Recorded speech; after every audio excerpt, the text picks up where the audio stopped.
Graciano Lopez Jaena nació el 20 de diciembre de 1856.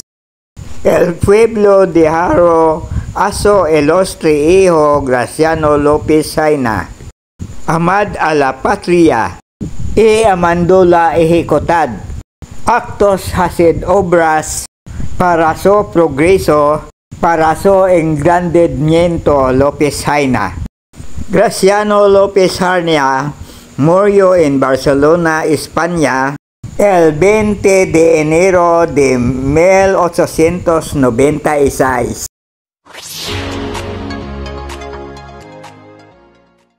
The senior rejuvenated park in Haro, Iloilo is named after Graciano Lopez Jaena, where he was born. At the other side of the park, across the street, is the Haro Cathedral. Standing beside the park is the belfry, also newly repaired.